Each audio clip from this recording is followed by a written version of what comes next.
Livro Nosso Lar, por Francisco Cândido Xavier, pelo Espírito André Luiz. 22. O bônus hora. Notando que a senhora Laura entristecera subitamente ao recordar o marido, modifiquei o rumo da palestra interrogando: que me diz do bônus hora? Trata-se de algum metal amoedado? Minha interlocutora perdeu o aspecto cismativo a que se recolhera e replicou atenciosa: não é propriamente moeda, mas ficha de serviço individual, funcionando como valor aquisitivo. Aquisitivo? Perguntei abruptamente. Explico-me, respondeu a bondosa senhora. Em nosso lar, a produção de vestuário e alimentação elementares pertence a todos em comum. Há serviços centrais de distribuição na governadoria e departamentos do mesmo trabalho nos ministérios. O celeiro fundamental é propriedade coletiva. Ante meu gesto silencioso de espanto, acentuou: todos cooperam no engrandecimento do patrimônio comum e dele vivem. Os que trabalham, porém, adquirem direitos justos. Cada habitante de nosso lar recebe provisões de pão e roupa, no que se refere ao estritamente necessário. Mas os que se esforçam na obtenção do bônus hora conseguem certas prerrogativas na comunidade social. O espírito que ainda não trabalha poderá ser abrigado aqui. No entanto, os que cooperem podem ter casa própria. O ocioso vestirá sem dúvida, mas o operário dedicado vestirá o que melhor lhe pareça. Compreendeu? Os inativos podem permanecer nos campos de repouso ou nos parques de tratamento, favorecidos pela intercessão de amigos. Entretanto, as almas operosas conquistam o bônus hora e podem gozar a companhia de irmãos queridos nos lugares consagrados ao entretenimento, ou o contato de orientadores sábios nas diversas escolas dos ministérios em geral. Precisamos conhecer o preço de cada nota de melhoria e elevação. Cada um de nós, os que trabalhamos, deve dar no mínimo 8 horas de serviço útil, nas 24 de que o dia se constitui. Os programas de trabalho, porém, são numerosos, e a governadoria permite 4 horas de esforço extraordinário aos que desejem colaborar no trabalho comum de boa vontade. Desse modo, há muita gente que consegue 72 bônus hora por semana, sem falar dos serviços sacrificiais, cuja remuneração é duplicada e às vezes triplicada. Mas é esse o único título de remuneração? Perguntei. Sim, é o padrão de pagamento a todos os colaboradores da colônia, não só na administração, como também na obediência. Lembrando as organizações terrestres, indaguei espantado. Todavia, como conciliar semelhante padrão com a natureza do serviço? O administrador ganhará 8 bônus hora na atividade normal do dia e o operário do transporte receberá a mesma coisa? Não é o trabalho do primeiro mais elevado que o do segundo? A senhora sorriu à pergunta e explicou. Tudo é relativo. Se na orientação ou na subalternidade, o trabalho é de sacrifício pessoal, a expressão remunerativa é justamente multiplicada. Examinando, porém, mais detidamente a sua pergunta, precisamos antes de mais nada esquecer determinados prejuízos da terra.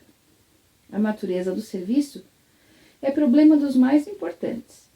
Contudo, na própria esfera da crosta, é que o assunto apresenta a solução mais difícil.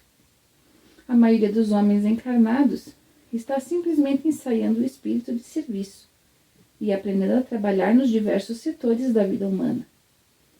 Por isso mesmo, é imprescindível fixar as remunerações terrestres com maior atenção. Todo o ganho externo do mundo é lucro transitório. Vemos trabalhadores obcecados pela questão de ganhar, transmitindo fortunas vultuosas à inconsciência e à dissipação. Outros, amontoam expressões bancárias que lhes servem de martírio pessoal e de ruína à família. Por outro lado, é indispensável considerar que 70% dos administradores terrenos não pesam os deveres morais que lhes competem, e que a mesma porcentagem pode ser adjudicada a quantos foram chamados à subordinação. Vivem quase todos a confessar a ausência do impulso vocacional, recebendo embora os proventos comuns aos cargos que ocupam. Governos e empresas pagam a médicos que se entregam à exploração de interesses outros e a operários que matam o tempo. Onde aí a natureza de serviço? Há técnicos de indústria econômica que nunca prezaram integralmente a obrigação que lhes assiste e valem-se de leis magnânimas, à maneira de moscas venenosas no pão sagrado, exigindo abonos, facilidades e aposentadorias. Creia, porém, que todos pagarão muito caro a displicência. Parece ainda distante o tempo em que os institutos sociais poderão determinar a qualidade de serviço dos homens, porque para o plano espiritual superior não se especificará teor de trabalho sem a consideração dos valores morais despendidos. Essas palavras despertavam-me para concepções novas. Percebendo-me a sede de instrução, a interlocutora continuou. O verdadeiro ganho da criatura é de natureza espiritual, e o bônus hora em nossa organização modifica-se em valor substancial segundo a natureza dos nossos serviços. No Ministério da Regeneração, temos o bônus hora regeneração. No Ministério do Esclarecimento, o bônus hora esclarecimento. E assim por diante. Ora, examinando o provento espiritual, é razoável que a documentação de trabalho revele a essência do serviço. As aquisições fundamentais constituem-se de experiência, educação, enriquecimento de bênçãos divinas, extensão de possibilidades. Nesse prisma, os fatores assiduidade e dedicação representam aqui quase tudo. Em geral, em nossa cidade de transição, a maioria prepara-se com vistas à necessidade de regresso aos círculos carnais.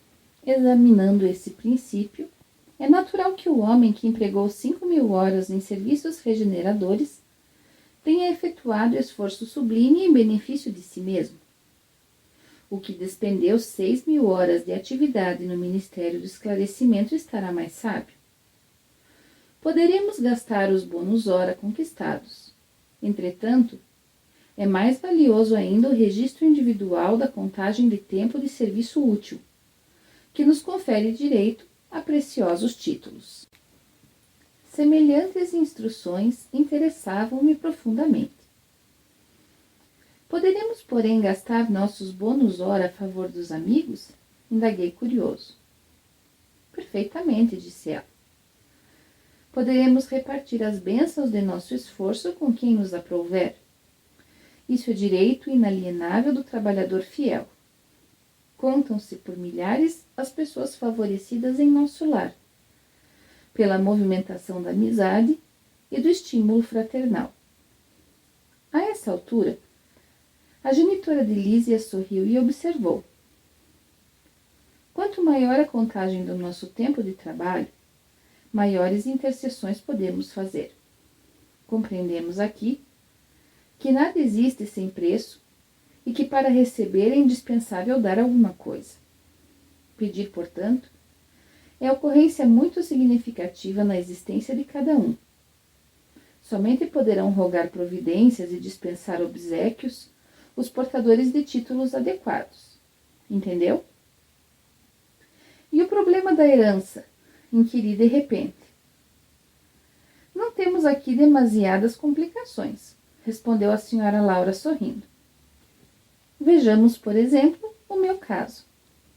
Aproxima-se o tempo do meu regresso aos planos da crosta. Tenho comigo 3.000 bônus hora auxílio, no meu quadro de economia pessoal. Não posso legá-los à minha filha que está a chegar, porque esses valores serão revertidos ao patrimônio comum. permanecendo minha família apenas com o direito de herança ao lar.